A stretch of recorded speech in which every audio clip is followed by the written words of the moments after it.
Hello good evening students. हम Arijit sir आप लोगों के केमिस्ट्री वाले बाबा आ गए हैं।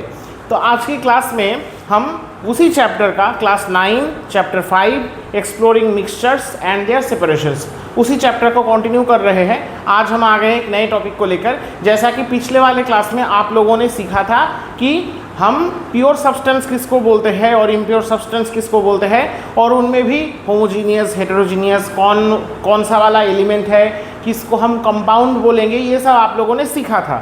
थोड़ा आप लोगों को धारणा मिली थी। आज जानते हैं कि प्योर सब्सटेंस का कैरेक्टरिस्टिक्स क्या क्या होता है। अगर आप किसी का डेफिनेशन आपको पता हो, ठीक है, तो नेक्स्ट आपका क्या स्टेज होगा, उसके कैरेक्टरिस्टिक्स को मतलब अच्छी तरह से समझना। ठीक है, मान लीजिए आप किसी नए इंसान से मिले, उसके बारे में जानने के लिए पहले क्या करना होगा, उसके आदत, उसके स्वभाव, उसके कैरेक्टरिस्टिक्स को जानना पड़ेगा। तो अगर हम प्योर सब्सटेंस के बारे में जानना चाहते हैं ना बच्चों, तो हम लोगों को पहले characteristics of the pure substance ये जानना होगा। तो आइए देखते हैं क्या क्या कैरेक्टरिस्टिक्स होते हैं हमारे प्योर सब्सटेंस के। अच्छा, पहले ये बता दीजिए प्योर सब्सटेंस कौन कौन से होते हैं। ठीक है, जल्दी से बता दीजिए, तब तक हम शुरू करते हैं।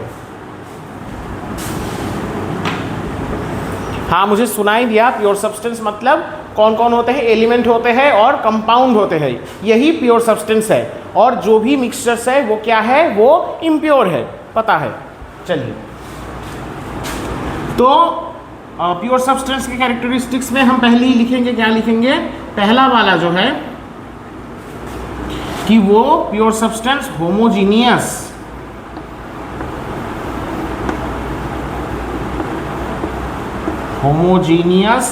In nature.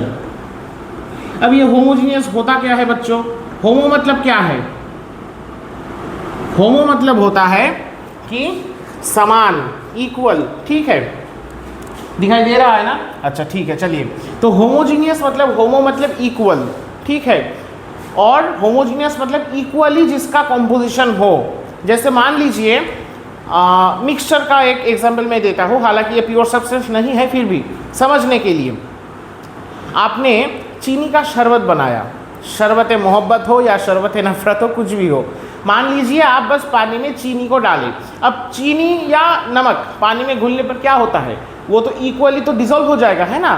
तो अगर आप उसी शरबत का कुछ हिस्सा टेस्ट करें तो आपको क्या दिखेगा। अगर एक ग्लास में पानी लेकर वो पानी में चीनी को घोल दिया, फिर ऊपर से एक चम्मच अगर आपने लिया, फिर एक चम्मच ऊपर से टेस्ट करने पर भी आपको वो जितना स्वीट लगेगा, नीचे से भी अगर आप उसी का एक चम्मच या कुछ बूंद निकाल करके पिए, टेस्ट करें, तो सेम आपको वो मीठा लगेगा। ऐसा नहीं कि इस पार्ट से खाए तो ज़्यादा मीठा लगेगा, उस पार्ट से खाए तो कम मीठा लगेगा, ऐसा नहीं हो सकता। शरबत में या फिर पानी में जब चीनी को हम घोलते हैं, वो पूरी घुल जाता है, ठीक है, और इक्वली वो फैल भी जाता है वो चीनी। आप नेकेड आई से उस चीनी को उस पानी में सॉल्यूटेड अवस्था में देख ही नहीं सकते, इतनी अच्छी तरह से वो घुल जाता है।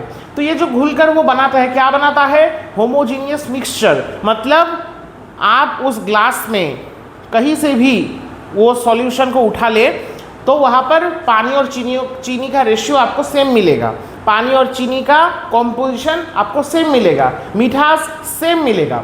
ठीक है, मतलब जो पूरा इक्वली डिस्ट्रीब्यूटेड है पूरे सॉल्यूशन में, इसको हम होमोजीनियस मिक्सचर बोल सकते हैं।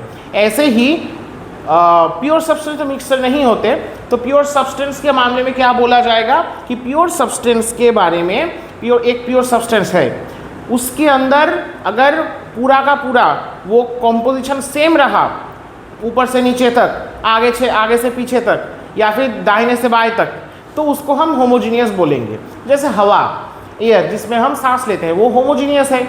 आप अभी मान लीजिए जनरली, मतलब अभी तो जैसे शहरों में क्या है, थोड़ा मतलब जो हार्मफुल गैसेस है वो थोड़ा ज़्यादा है, उसको छोड़ दीजिए। नहीं तो अगर वो सब कुछ नहीं होता तो पूरे पृथ्वी का ऑलमोस्ट सेम ही होता, हवा का जो कॉम्पोजिशन है वो सेम ही है ऑलमोस्ट। ठीक है, समंदर से आप पानी उठा लीजिए, आप पैसिफिक ओशन से ही लीजिए या कहीं से भी लीजिए, ऑलमोस्ट सेम ही उसका पानी और नमक का रेशियो रहेगा। तो ये कॉम्पोजिशन सेम होना, इसको होमोजीनियस बोला जाता है। ठीक है, कि नमक पूरे पानी में इक्वली फैला हुआ है, इधर नमक ज़्यादा उधर नमक कम, ऐसा नहीं है, इसको होमोजीनियस बोलते हैं। ठीक है, तो होमोजीनियस कॉम्पोजिशन ये प्योर एलिमेंट का एक गुण है या कैरेक्टरिस्टिक्स है। तो आगे हम क्या लिख सकते हैं बच्चों? आगे हम लिख सकते हैं कि आप लोग भी लिखिएगा, ठीक है, नोट डाउन कीजिएगा।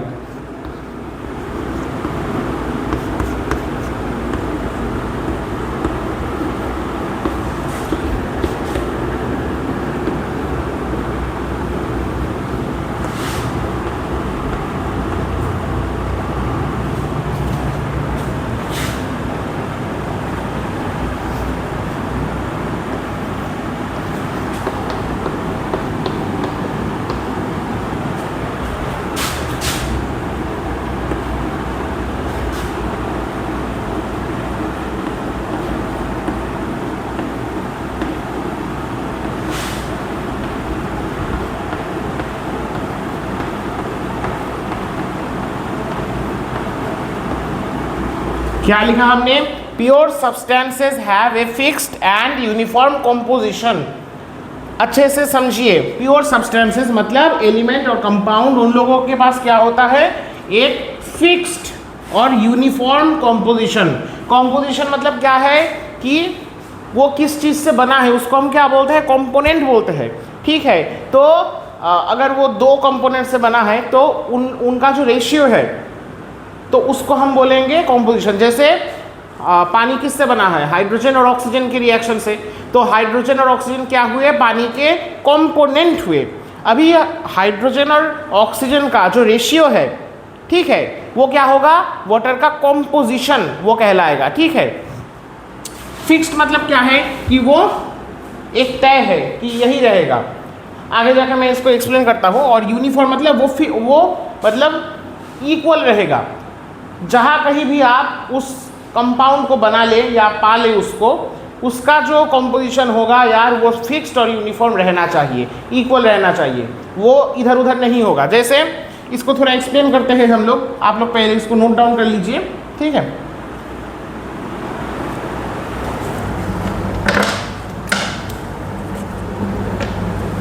हो गया? चलिए मैं मिटा रहा हूँ।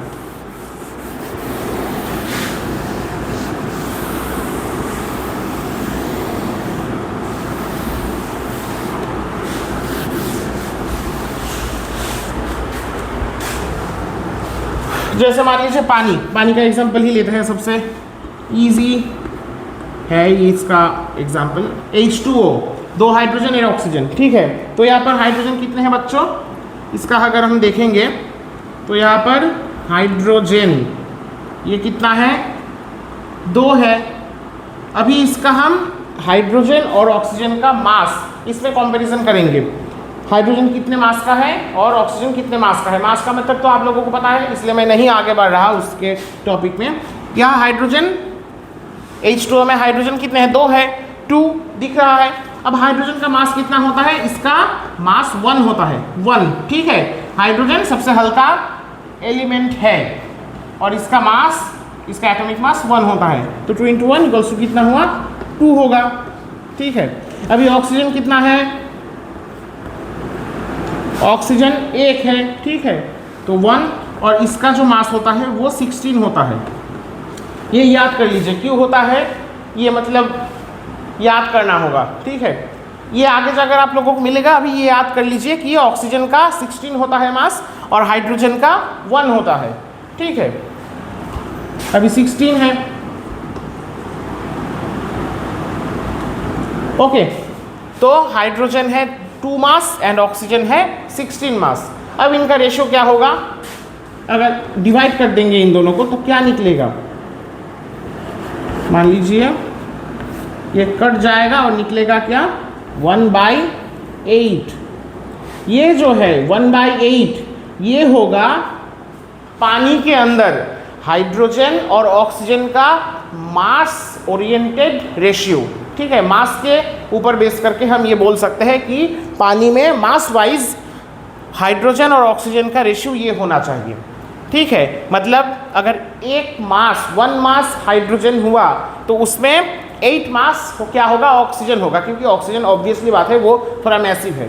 ठीक है, लेकिन अगर मॉलिक्यूल की बात अगर एटम की बात करें तो 2 हाइड्रोजन के पीछे 1 ऑक्सीजन हमको लेना होगा। अभी ये जो रेशियो है पानी का, अभी आप पानी कहीं से भी ले लीजिए, गंगा से लीजिए, गोदावरी से लीजिए, कावेरी से लीजिए, अमेज़न से लीजिए, नाइल से लीजिए, हुआंगहो से लीजिए, या फिर पैसिफिक ओशन से लीजिए, एंटार्क्टिका से लीजिए, चाहे मंगल ग्रह से ले लीजिए, कहीं से भी पानी आप ले लीजिए, इसका कॉम्पोजिशन यही रहेगा। ठीक है, उसको अगर आप तोड़े, ठीक है, ऐसे तो तोड़ा नहीं जा सकता, लेकिन उसको अगर आप मतलब और भी एक्सपेरिमेंट करें उसके ऊपर कि पानी से हाइड्रोजन को अलग किए, ऑक्सीजन को अलग किए, उनके मास का मतलब हम नाप तोल करके देखें रेशियो क्या होता है, तो वो रेशियो 1/8 ही होगा। ये पूरे यूनिवर्स में जहाँ पर भी पानी है उस हर किसी पानी में हाइड्रोजन ऑक्सीजन का मास वाइज रेशियो 1/8 होना चाहिए। अगर ये रेशियो नहीं बैठता तो हाइड्रोजन और ऑक्सीजन की रिएक्शन से पानी नहीं बनेगा। क्या बनेगा, आइए देखते हैं। हालांकि ये थोड़ा आउट ऑफ द सिलेबस बात है, लेकिन जान लीजिए।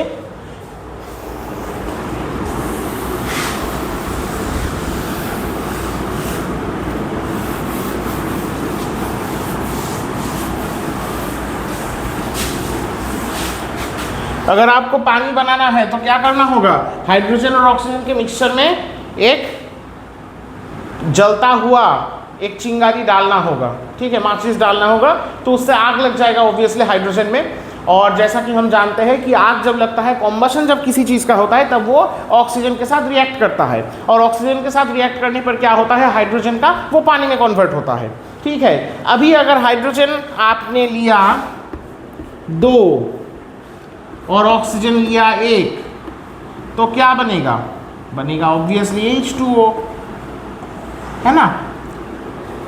ऐसे तो मतलब नहीं रहता, ऑक्सीजन जो है, ऑक्सीजन कैसे रहता है, ऐसे रहता है, और हाइड्रोजन भी ऐसे रहता है, तो ऐसा होगा। हालांकि मतलब ये आप लोगों को समझ में नहीं आएगा अभी, ये आप लोगों को क्लास 10 में मिलेगा, केमिकल रिएक्शन को बैलेंस करना, ठीक है। लेकिन यहाँ पर ऐसा होगा, 2 पानी बनेगा, ठीक है। या इसको अगर ऐसे आप लोग नहीं भी समझे तो भी चलेगा, ये थोड़ा मतलब हायर लेवल की बात है, इसको अभी मिटा दे रहा हूँ, क्योंकि आप लोगों के खोपड़ी के ऊपर एक्स्ट्रा प्रेशर देने से कम मुझे तो कोई आनंद नहीं आएगा, ठीक है। तो ऐसे पानी बनता है। लेकिन अगर आप 2 हाइड्रोजन के साथ 1 ऑक्सीजन के बजाय 2 ऑक्सीजन डाल दें, मान लीजिए ऐसा, अच्छा ये 20 नहीं है, 2 ऑक्सीजन है, ठीक है, ये O है, 0 नहीं है, तो क्या बनेगा, तो पानी नहीं बनेगा बच्चों, ये बनेगा हाइड्रोजन परऑक्साइड H2O2। H2O तो पानी है, लेकिन H2O2 ये हाइड्रोजन परऑक्साइड है। तो रेशियो को बिगाड़ देने से, ये अगर हाइड्रोजन और ऑक्सीजन का एटम वाइज अगर रेशियो 1:1 हमने कर दिया तो ये बनेगा, ठीक है। मतलब पानी बनाने के लिए, हाइड्रोजन ऑक्सीजन से पानी बनाने के लिए हमको कॉम्पोजिशन सेम ही रखना होगा, फिक्स्ड रखना होगा, यूनिफॉर्म रखना होगा। यही मैंने बताया था कि every pure substance must has a fixed and uniform composition. Okay, समझ में आया। ऐसे ही कार्बन डाइऑक्साइड के साथ भी हम यही कर सकते हैं, ठीक है।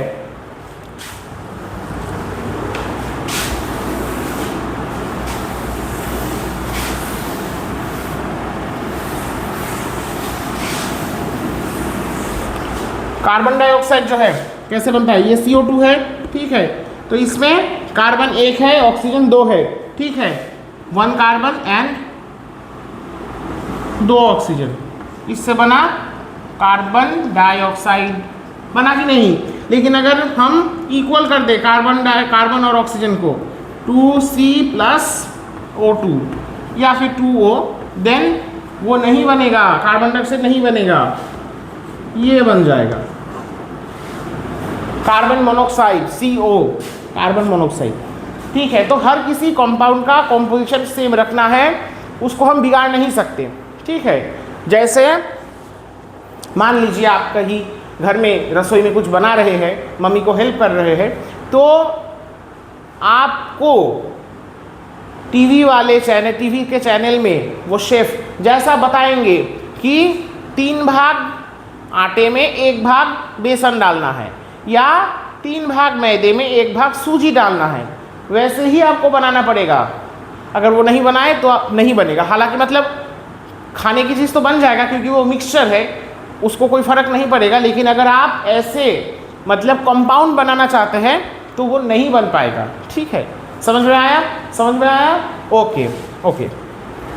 तो इसीलिए हर किसी प्योर सब्सटेंस का कॉम्पोजिशन सेम रहता है, फिक्स और यूनिफॉर्म रहता है। कंपाउंड का तो रहता ही है, और जैसे एलिमेंट का तो मान लीजिए उनका कॉम्पोजिशन सिर्फ एक चीज़ से ही बना है, ठीक है, तो उनमें तो अलग से और कुछ नहीं रहता, तो वो होमोजीनियस होता है। आप गोल्ड को ले लीजिए, एक पीस गोल्ड को ले लीजिए, आप उस गोल्ड के टुकड़े का मतलब आगे वाले हिस्से से कुछ हिस्सा उठाइए, बीच वाले से उठाइए या आखिरी छोर से उठाइए, आपको सेम चीज़ ही मिलेगा, वो इधर उधर नहीं होगा। ठीक है, लेकिन मिक्सचर कैसा है? मान लीजिए आपने केक बनाया है, केक क्या है?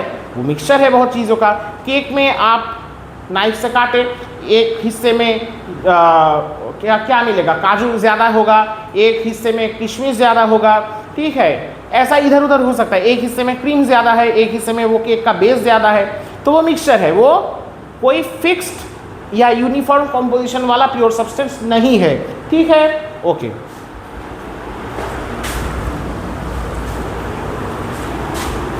दही में क्या होता है? दही तो खाए हैं आप लोग। दही जब होता है तो अगर पतला दही हुआ तो ऊपर पानी तैरने लगता है और नीचे अच्छा जो दही होता है वो रह जाता है। या फिर वो लस्सी में भी आप लोग देखे होंगे कि लस्सी में ज़्यादा जो डेंस पार्ट है वो नीचे गिर जाता है और ऊपर थोड़ा पानी पानी रह जाता है। तो लस्सी क्या है? प्योर एलिमेंट है? नहीं है, वो एक मिक्सचर है, इम्प्योर सब्सटेंस है।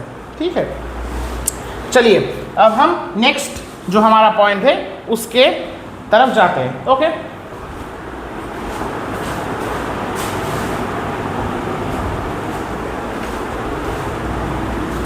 नेक्स्ट पॉइंट क्या होगा?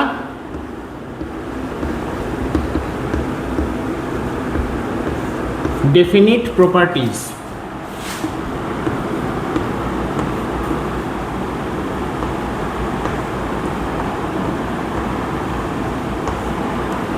ठीक है, तो डेफिनिट प्रॉपर्टीज क्या बोलते हैं हम लोगों को कि हर एक प्योर सब्सटेंस का प्रॉपर्टी जो है वो फिजिकल प्रॉपर्टी भी हो सकता है या फिर केमिकल प्रॉपर्टी भी हो सकता है। वो हर समय डेफिनिट रहता है, फिक्स्ड रहता है, उसमें कोई चेंजेस नहीं आते।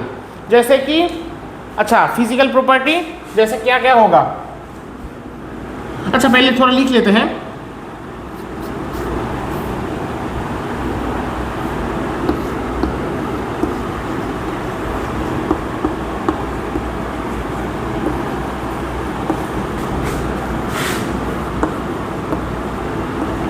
Physical and chemical properties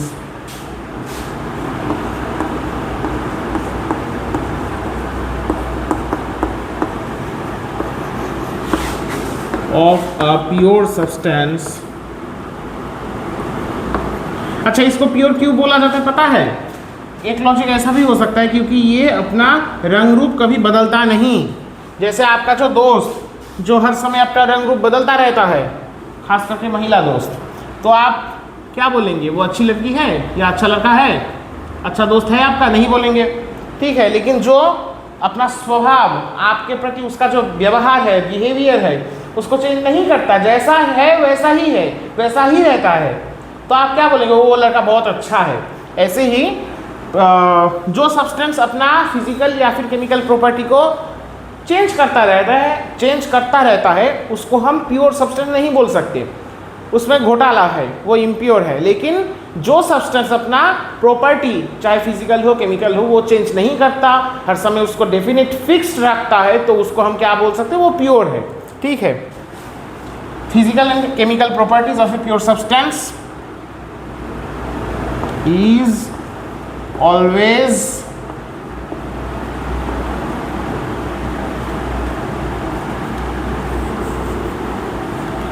definite.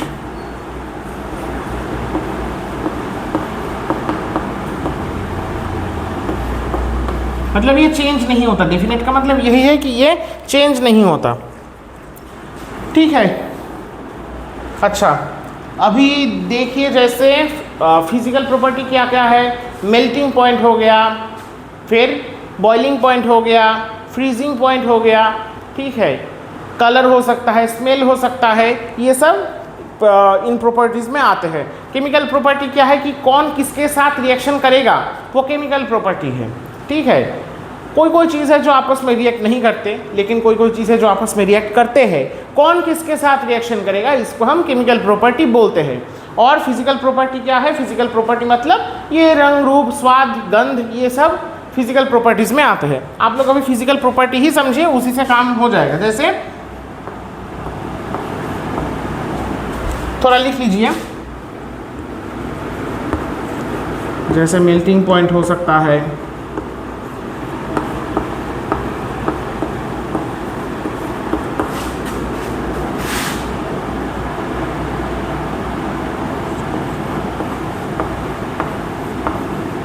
Colour, फिर स्मेल, फिर फेज हो सकता है, मतलब फेज मतलब वो लिक्विड है कि गैसियस है कि सॉलिड है, ये सब, ठीक है। मेल्टिंग पॉइंट मतलब ये बॉइलिंग पॉइंट भी हो जाएगा।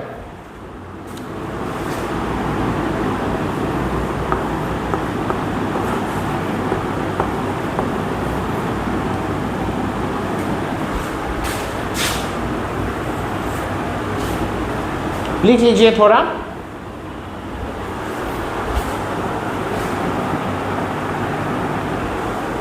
अच्छा, तो मतलब हम कहीं से भी पानी ले, वही सेम एग्जाम्पल पानी का, हम कहीं से भी पानी ले, गंगा, यमुना, सरस्वती, कहीं से भी पानी ले, उसका melting point, freezing point, boiling point सब सेम रहेगा।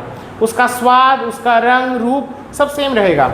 और ये इसके ऊपर डिपेंड नहीं करेगा कि हमने कितना पानी लिया है। चाहे हम एक ग्लास ले, एक मग ले, एक टब ले, एक बाल्टी ले, या फिर पूरा एकदम इस घर जितना बड़ा ही एक कंटेनर में पानी ले, उससे उसका कलर चेंज नहीं होगा, स्वाद चेंज नहीं होगा, melting point, boiling point change नहीं होगा, ठीक है। अच्छा, पानी का कितना है मेल्टिंग पॉइंट? 0 degree Celsius. पानी ही तो बर्फ़ है मूर्खो, तो बर्फ़ जिस टेम्परेचर में पिघलेगा उसी को तो मेल्टिंग पॉइंट बोलेंगे। वो मेल्टिंग पॉइंट पानी का और फ्रीजिंग पॉइंट वो सेम है। पानी का फ्रीजिंग पॉइंट भी 0 डिग्री सेल्सियस है। अच्छा, बॉइलिंग पॉइंट क्या है पानी का?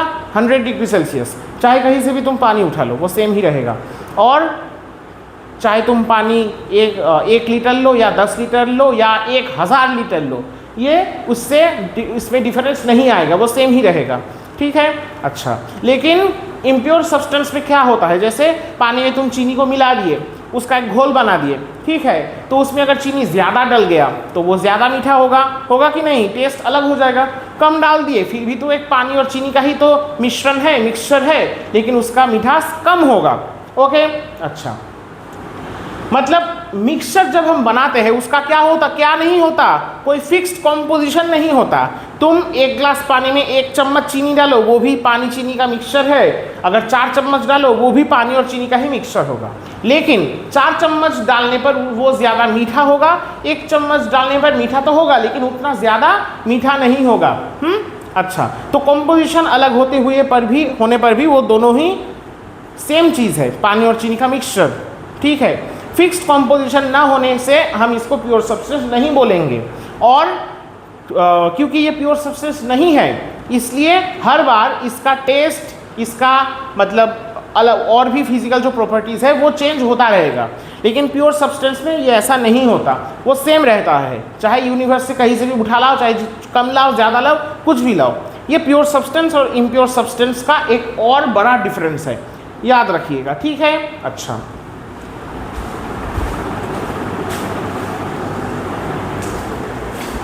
नेक्स्ट पॉइंट क्या होगा बच्चों? फिजिकली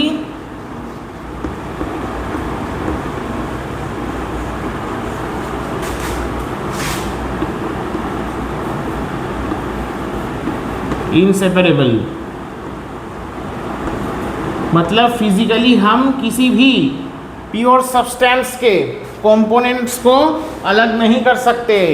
जैसे प्यार में जब निब्बा निब्बी आपस में जुड़ जाते हैं तब हम उनको जितना भी चाहे कोशिश करें अलग नहीं कर सकते। ऐसे ही तुम लोग अगर पानी में क्या होता है,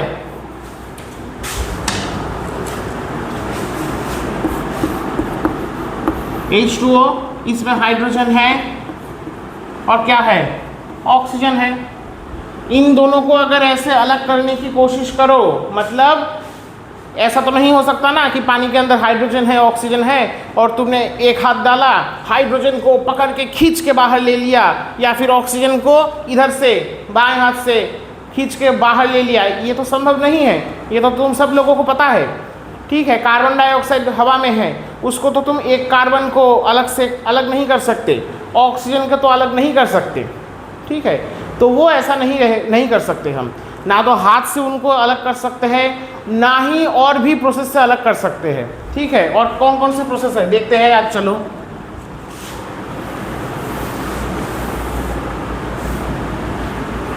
थोड़ा लिख लो पहले।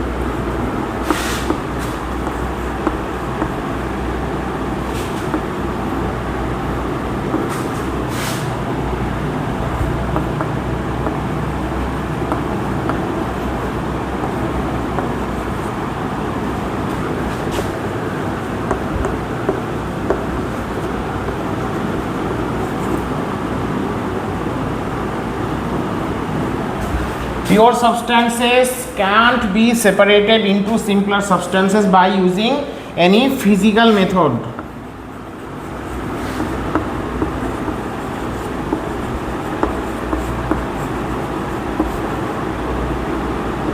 जैसे कि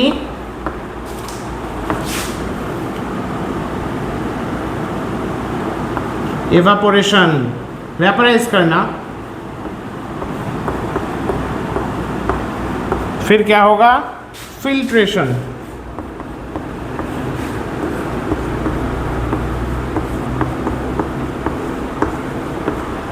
और फिर क्या होगा, यूजिंग मैग्नेट्स, ये भी हो सकता है।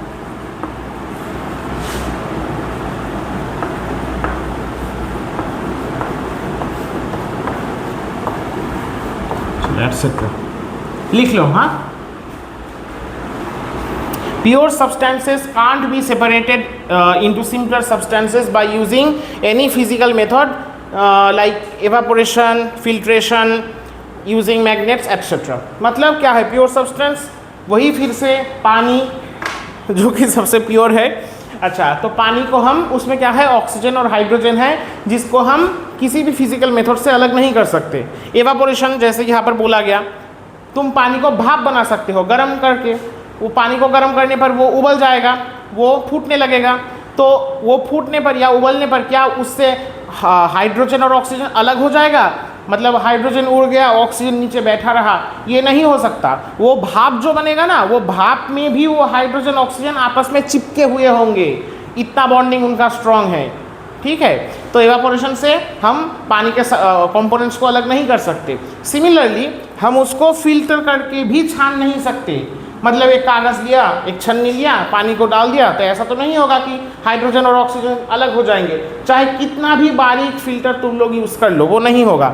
या फिर मैग्नेट से भी वो हम उन दोनों को अलग नहीं कर सकते।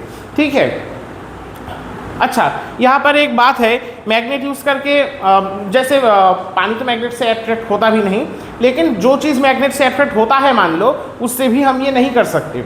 मतलब ऐसा नहीं कि एक कोई कंपाउंड है, उसका एक मटेरियल जो है वो मैग्नेट से अट्रैक्ट हो रहा है, मैग्नेट बैठा दिए हम, तो वो कंपाउंड से वो जो मैग्नेट से अट्रैक्टेड होने वाला कंपोनेंट है वो अलग हो गया, ऐसा भी नहीं हो सकता। ठीक है, लेकिन मिक्सचर में हम इन मतलब मेथड्स को अप्लाई करके कंपोनेंट्स को अलग कर सकते हैं। जैसे पानी में नमक मिला दिया, या फिर समंदर का पानी जो नमकीन पानी है, उसमें क्या मिला हुआ होता है?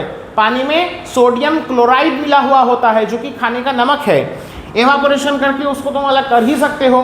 ठीक है, जैसे मान लो कि तुमने वो उसको उबाला, पानी तो भाप बन के निकल जाएगा, अपने ठिकाने, नीचे क्या पड़ा रहेगा, नमक पड़ा रहेगा। जैसे पुराने समय में नमक बनाते थे, गांधी जी नमक सत्याग्रह किए थे, ऐसे ही नमक बना के समंदर के पानी से, हिस्ट्री ही याद कर लो। अच्छा, फिर फिल्ट्रेशन, फिल्ट्रेशन से तो हम अलग कर ही सकते हैं। जैसे मान लो कि जैसे कैसे मान लोगे, अच्छा जैसे कि कभी कभार होता है कि चावल या दाल में या अनाज में कोई पत्थर मिले हुए होते हैं, तो तुम छान के फिल्टर करके या ऐसे छान के उसको अलग कर सकते हो। चाय पत्ती, चाय बना लिए, पत्ती अलग करना है, फिल्टर कर लिए, ठीक है, तो तुम उसको सेपरेट कर ही सकते हो।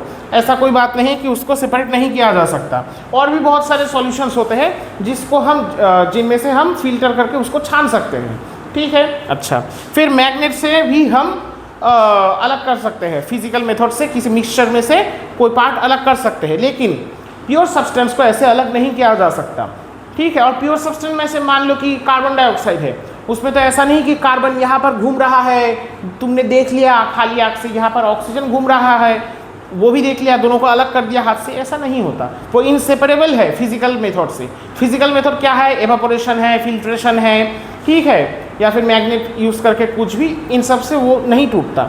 हाँ, वो टूट सकता है, कैसे, केमिकल मेथड यूज़ करने से कंपाउंड भी टूट सकते हैं। देखोगे एग्जाम्पल, चलो देखते हैं।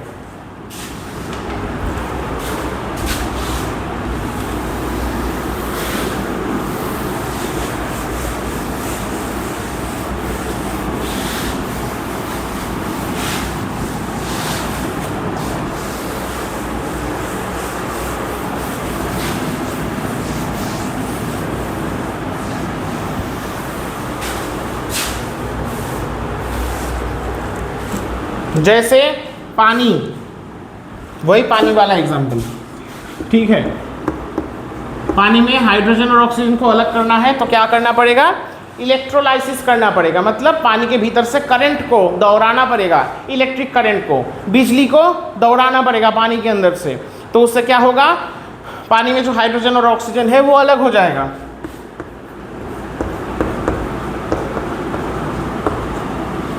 अलग होकर वो निकल जाएगा बबल्स बनकर। वो ये दोनों तो गैस है, हाइड्रोजन भी गैस है, ऑक्सीजन भी गैस है, वो बबल्स बनकर उड़ जाएगा।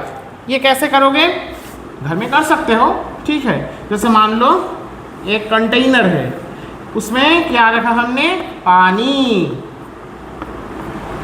मछली जिसका रानी है, अच्छा जिसकी रानी है, हाँ। अभी इसमें इलेक्ट्रोड डालना है। इलेक्ट्रोड क्या है वो तो तुम लोग समझे होंगे नहीं, तो क्या करोगे, पेंसिल जो होता है ना बच्चों, पेंसिल का जो नीब होता है भीतर, जो काला वाला पार्ट जिससे लिखते हैं, वो ग्राफाइट होता है और वो बहुत अच्छा कंडक्टर है।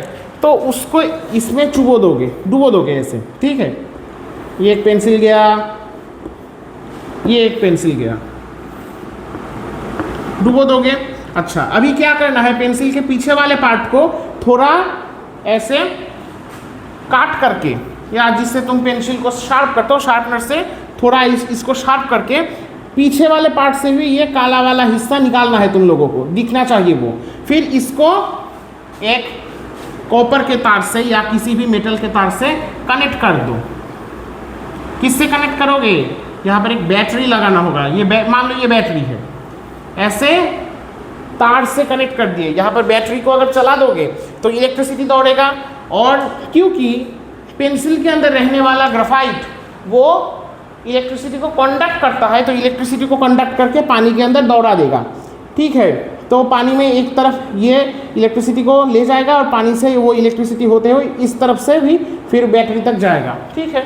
अच्छा, मतलब एक सर्किट, एक इलेक्ट्रिक सर्किट बन जाएगा, ठीक है। अच्छा, पानी ऐसे जो है प्योर सब्सटेंस, वो मतलब उसमें इलेक्ट्रिक करंट ऐसे नहीं दौड़ता, ठीक है। वो इलेक्ट्रिसिटी का गुड कंडक्टर नहीं है पानी। इसको इलेक्ट्रिसिटी इसके अंदर से दौड़ाने के लिए थोड़ा सा नमक खाने वाला, बस थोड़ा सा, इत्तू सा, या फिर कुछ ड्रॉप एसिड वो डाल सकते हो, तब वो इलेक्ट्रिसिटी का अच्छा कंडक्टर बन जाएगा, जिसका प्रयोग तुम लोगों ने देखा था 3 इडियट्स मूवी में, पता है ना। अच्छा, तो चलो वो बात गप्पे बाद में मारना। अभी पानी में थोड़ा अगर नमक या ऐसा कुछ एसिड डाल दोगे तो वो सेपरेबल हो जाएगा, मतलब इलेक्ट्रिसिटी को कंडक्ट करने लगेगा। और एक बार अगर इलेक्ट्रिसिटी पानी के अंदर से कंडक्ट होने लगा तो वो पानी से बबल्स बनकर, ऐसे बबल्स बबल्स बनकर वो हाइड्रोजन और ऑक्सीजन गैस बाहर निकल जाएगा। ठीक है, कैसे समझोगे कि कौन सा हाइड्रोजन है कौन सा ऑक्सीजन है? ऐसे तो अलग अलग नहीं है, लेकिन हाइड्रोजन गैस के पास आँख की एक लौ लेकर जाओगे तो वो पॉप आप शब्द करके वो आँख पकड़ लेगा। ठीक है, अचानक से वो हाइड्रोजन गैस का जो बबल है वो आग पकड़ लेगा, वो कॉम्बशन होगा उसका। ठीक है, और ऑक्सीजन के पास अगर एक जलती हुई मोमबत्ती को ले जाओगे तो वो गैस तो नहीं जलेगा, लेकिन मोमबत्ती की जो लौ है वो और ज़्यादा मतलब ब्राइट हो जाएगा, अच्छी तरह से जलने लगेगा, क्योंकि ऑक्सीजन कॉम्बशन में हेल्प करता है। ठीक है, तो इस प्रोसेस को हम क्या बोलते हैं? इलेक्ट्रोलाइसिस।